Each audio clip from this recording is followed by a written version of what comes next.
How do you typically balance trying to, advising on how you should be approaching, restaurants or retail as opposed to just like manufacturing or big, big plants, things like that? I'll start. I think there's a strategy with different tactics for different things you want to do. It doesn't mean you do one and not the other. Business recruitment, and we're in that business right now, is a long-term thing, particularly at the town level. Towns pretty much shouldn't be in business recruitment except recruitment for like retail and businesses that the local residents want to use. It's just really tough. And 80 to 90% of new investment and new employment is going to come from businesses who are already here or people who live in town who want to own their own businesses. So, that puts, I think, getting a new manufacturing firm in perspective. And by the way, I live in New Haven, and what's happened with the restaurant scene in New Haven is just unbelievable. And it doesn't matter how many restaurants you have.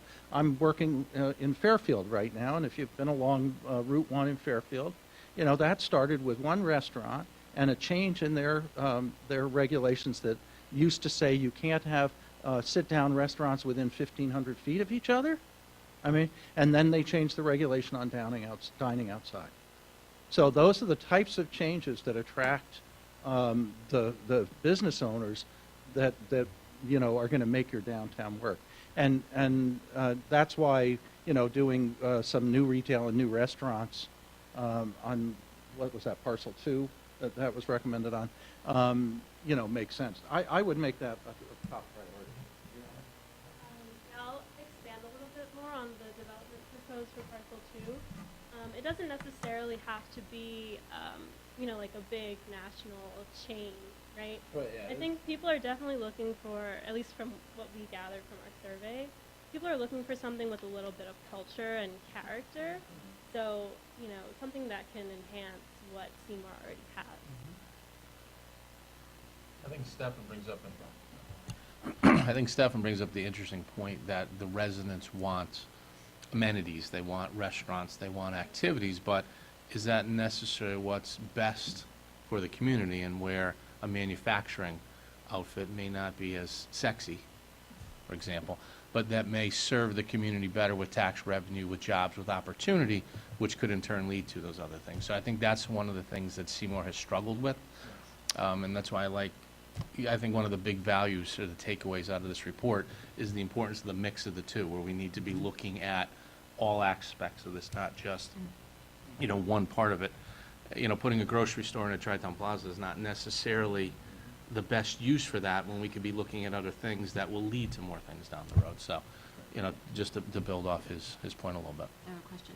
And then you mentioned that, and I agree, obviously it would be great to get manufacturing and retail and clothing and restaurants and even urgent care. And I know Fred can attest to this. It's not for lack of trying. We've had many urgent care places that we've spoken to, and they have no interest in coming to Seymour. We've talked to national retail tenants, and they have no interest in coming to Seymour.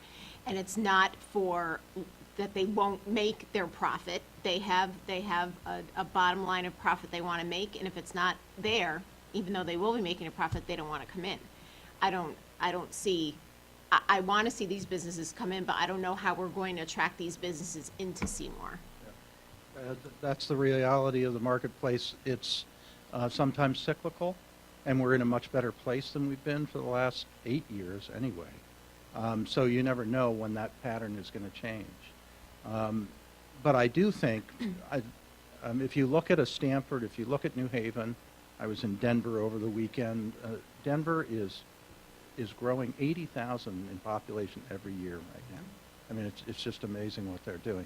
But the nature of cities and towns is changing. What the role they play is changing. And particularly in like a New Haven and a Stamford, what's happening? Well, they're building apartment houses like crazy. So people want to live there. So it's almost like a flipping, so that some of the manufacturing may not be in the city. It may be outside of the city. It may be an opportunity for Seymour. But you also have the opportunity to possibly do more rental housing close to downtown that then builds the demand for the retail that you're talking about. You have great highway access. It can be a destination as well. One more thing, just kind of touching on that. I think there's definitely a portion of people in Seymour that would probably lose their minds if we put in, more apartment housing downtown. However, I've seen, in areas where I work and areas that you drive around, particularly down towards Fairfield County, that is the trend. There's a lot opening up, and it is, they're filling up quickly, and they're getting top dollar for them. So, what do you advise? Do you have any thoughts on softening the blow if we were to do something like that? Yeah, well, one thing is, if you haven't talked to the Partnership for Strong Communities, and I'm sure they've been in at some point to see you, they have an interesting approach to mixed use and mixed income housing.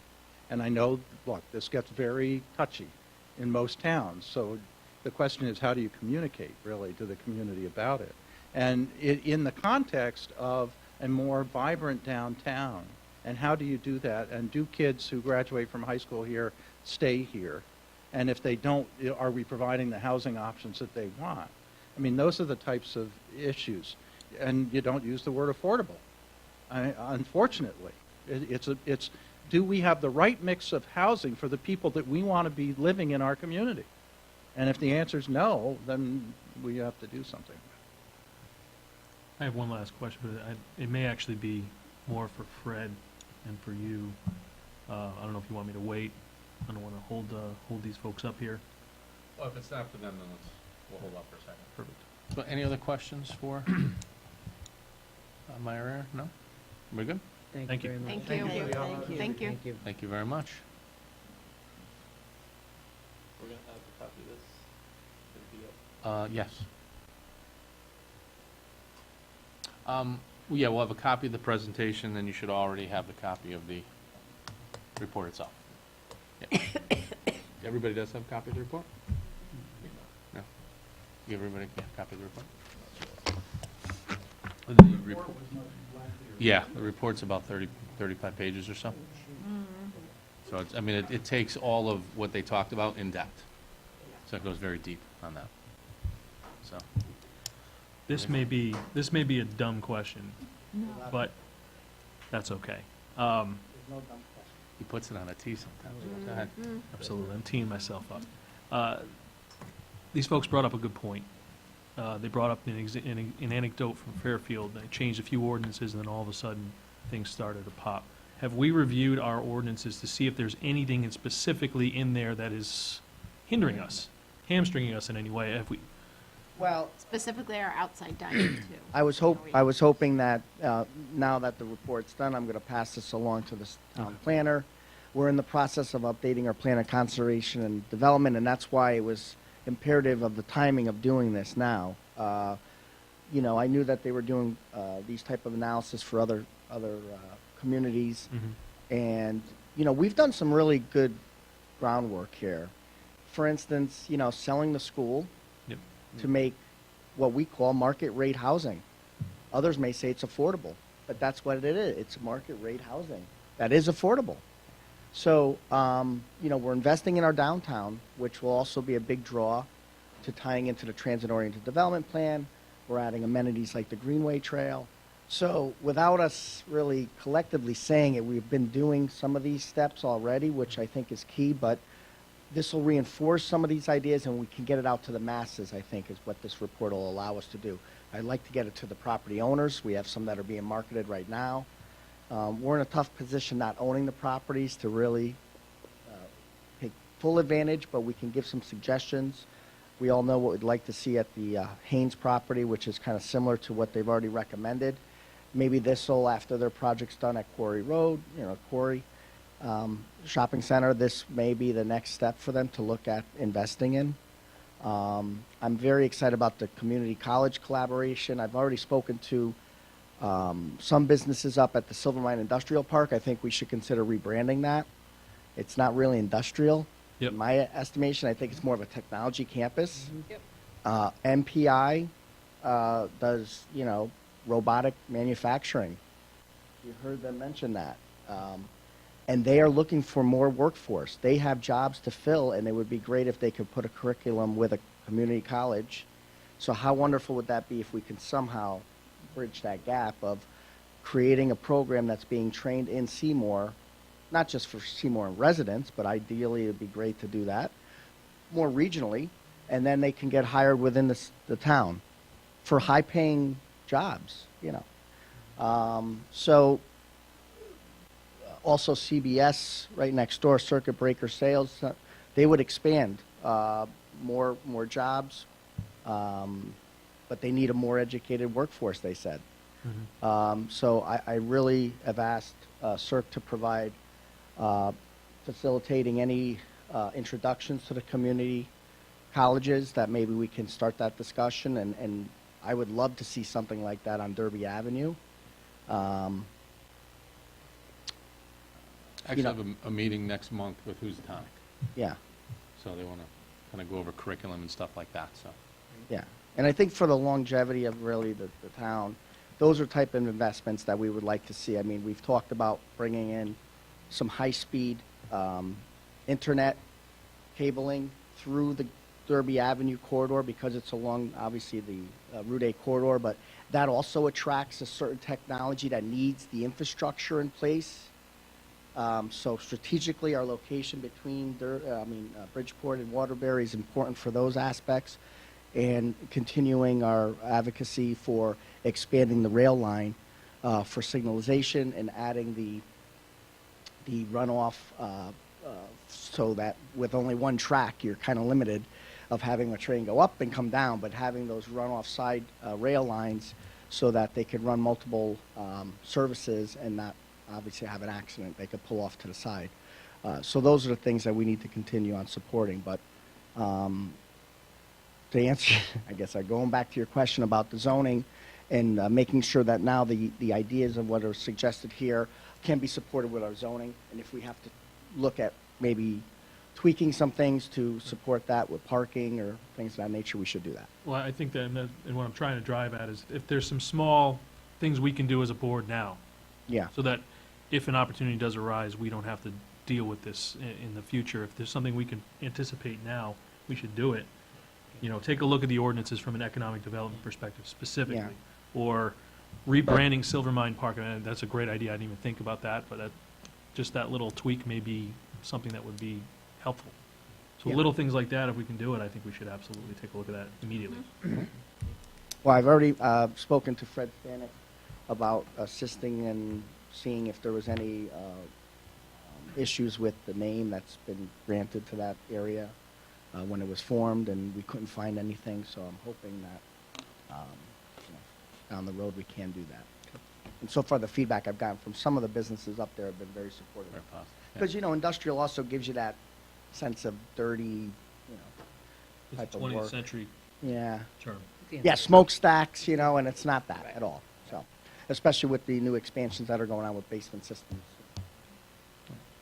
Okay, any other questions for Fred? No? Excellent. Well, thank you for your support and your time. Thank you. Thank you. Have a good evening. Thank you again, guys. You guys can go, you don't have to. I know you got a long drive, so. I have an 8 miles. Well, thank you very much. Thank you. And we'll be in touch. Thank you. Okay.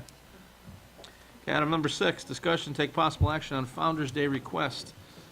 In your packets, you have a letter to myself. This is, Dear Mr. Miller, Seymour will be experiencing its 7th annual Founder's Day on June 5th, 2006, the rain date of June 12th, 2016. In celebration of its history and heritage, the event will be held from 10 a.m. to 5 p.m. and will encompass the entire downtown area, Main Street from Trestle Tavern to the Strand Theater parking lot, including First Bank, Columbus, and part of the 4th Street. They'll be closed to vehicles and open to only pedestrian traffic. The street will be filled with vendors, amusements, and other forms of entertainment. We're anticipating the festival will attract not only local residents, but many visitors from other areas. Therefore, it is our hope that you will provide us the use of these parking lots on the above dates: Seymour Community Field, Seymour Community Parking Lot, the Strand Theater Lot for handicap parking, the parking area at 15 and Main Street known as the Metro North Lot, but owned by the town, the Wakely Street Lot across from Citizens Engine Company, and the town hall lot for our beer garden and food court. If you have any questions or concerns, please don't hesitate to contact me. And this is from Judy Simpson on behalf of the entire committee. So in the past, we have always granted this permission to Founder's Day. They follow all of the necessary requirements and things. We've already approved the use of the community services bus for running people up to the industrial park, as we're still calling it.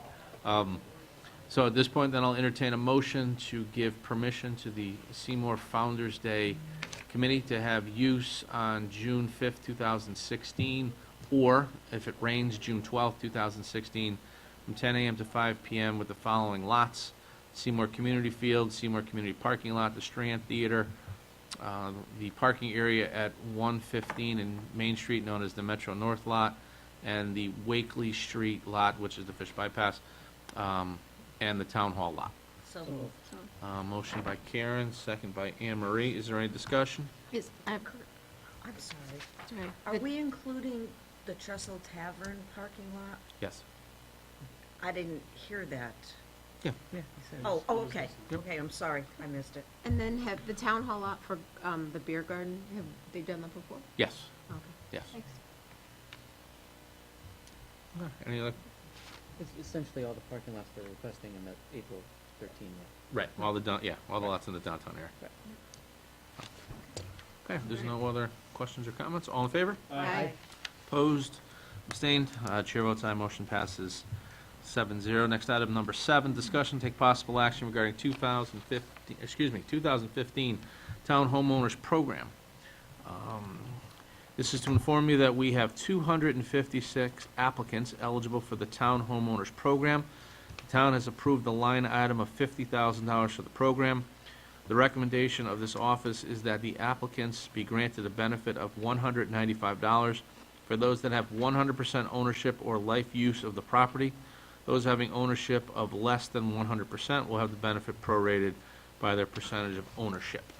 Please advise the Office of the Decision of the Board of Selectmen regarding the granting of this benefit, and this comes from our Assessor's Office. Okay, so at this point, I'll entertain a motion that the Board of Selectmen grant the request of the Assessor's Office for the Town Homeowners Program in the amount of $195 for those qualified with 100% ownership or have life use, and those who don't, their benefit will be prorated based on their percentage of ownership. So moved. I was going to say, this is the interactive part. Motion by Al, second by Nicole. Just under discussion, this is essentially the senior citizen tax freeze. Folks need to apply, and they receive that, so. Any other questions? Hearing none, all in favor? Aye. Opposed? Abstained? Chair votes aye. Motion passes 7-0. We've already done item number 8 and item number 9. So move to item number 10, discussion, take possible action regarding 103 Davis Road and 8 Blueberry Lane. So we have two pieces of business. One is an acceptance of the property, and the second is an abatement of taxes. So I'm going to kick this over to Brian and also Rory for a little comment. So Brian, we'll let you go first. Currently, your planning zoning commission approved the subdivision back in 2004. One of the conditions was certain parcels of land were going to be conveyed from the applicant owner, CRU to LLC to town. Based upon some documentation we received, it looked like this was attempted to be effectuated back in 2007, 2008. There was a comment from the town planner in 2008 that there was a problem with one of the deeds. Since then, we've received a quit claim deed. We already met the maximum. There was something as well. Conveying two parcels to the town, one is of 0.85 acres. The other is a bit smaller access way of 0.043 acres. This is the recommendation of the town to accept the property, but also to pay the tax. The abatement. Okay. Anyone have any questions with regards to this? Again, this is something that should have taken place. I don't know. This was long before all of us. So. Okay, at this point then, I will entertain a motion at the town of Seymour.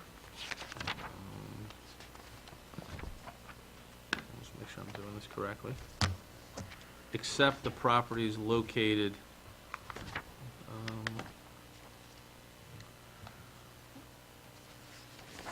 how do you want me to read this, Brian? Properties described as, Oh, here we go. quit claim deed, date November 12. Yeah, parcel map 2138 and parcel map 2096. No, actually, No? properties described as parcel A and parcel B on map number 2138. Parcel A, parcel B, on map 21. Okay. Okay, could I have a motion to do so? So moved. So moved. Motion by Len, second by Anne Marie. And again, we're just doing the acceptance of the property. Mhm. Any discussion? Okay, hearing none, all in favor? Aye. Opposed? Abstained? The chair votes aye, motion passes 7-0. And now we'll move on to B, abatement of the taxes. And you have that attached in your packet as well.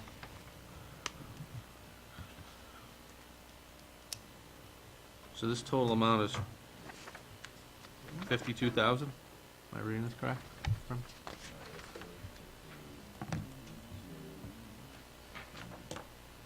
$1,941.36. Right, okay. That's the Okay. So, we, obviously, we would abate the, make a motion to abate the taxes for parcel A and parcel B on map 2138, the land, that we just accepted. In total, what do we have to say for specific grand years, or? In total? For the grand list of 2004 to Will we accept it in total? Yeah. 2004 through 2015, that'll cover, okay. Okay, then I'll entertain a motion that the town of Seymour abate the taxes owed on parcel A and parcel B of map 2138 from October 2004 to the grand list of October in 2015. So, second. Motion by Al, second by Nicole. Any discussion? We're okay? Okay, hearing none, all in favor? Aye. Opposed? Abstained? Chair votes aye, motion passes 7-0. Item number 11, first selectmen's report, and this will be quick. I'll be presenting to S&P tomorrow in Boston regarding the town's bond rating. While we expect to at least maintain our AA rating, our goal continues to be the AAA rating. While this will not be an easy task, we have made large improvements over the last 4 years with our fund balance, debt service, and overall management approach. I met with Brian Nesteriak to discuss major road work to be done this year. We have about $750,000 available. We are targeting the following roads to be completed this spring and summer. Charles and Mayfair to close out that area, as well as James and Hines Street, and Bungay Road from the intersection of Botsford all the way down to North Avenue. More roads could be added depending on final cost. We'll be using change orders from last year to move this work along. I'll have more details as the schedule is made available. As you've heard, the state of Connecticut budget is finally passed. We're still waiting for all the final details to come out and the final impact on numbers. As it stands, the mill rate was set on May 5th, will remain in place at 36 mills. We'll need to move some revenue numbers around slightly to compensate for state revenue changes, but all in all, we should be able to adjust with little issue. The mill rate stabilization fund will be able to address any issues that arise. I am, however, not overly confident this state budget will meet all of its expectations, and I would not be surprised if it is out of balance by late in 2016. We will continue to take a very conservative approach for fiscal year 2017, as we have in previous years, with regards to state revenue. We're projecting a small surplus for fiscal year 2016 of about $90,000. Starting this Friday, January 20th, I will be away on vacation until late Sunday, May 29th. During this time, I will have no access to voicemail or email. While I am away, Nicole will handle all and any situations that arise or emergencies that occur. Doug Thomas and Tony Caserta will handle the day-to-day operations in the office. I'll be sending out an email to all the department heads on Thursday to make sure that they are all aware. Okay, so that closes the first selectmen's report. Okay, item number 12, executive session. We have an item on there for contracts for animal control. So at this point, I'll entertain a motion that we go into executive session at 8:32 PM and that we invite Town Council Brian Leclerc into executive session. So moved. Motion by Len, a second by Anne Marie. Is there any discussion? All in favor? Aye. Opposed? Abstained? Chair votes aye. Motion passes 7-0.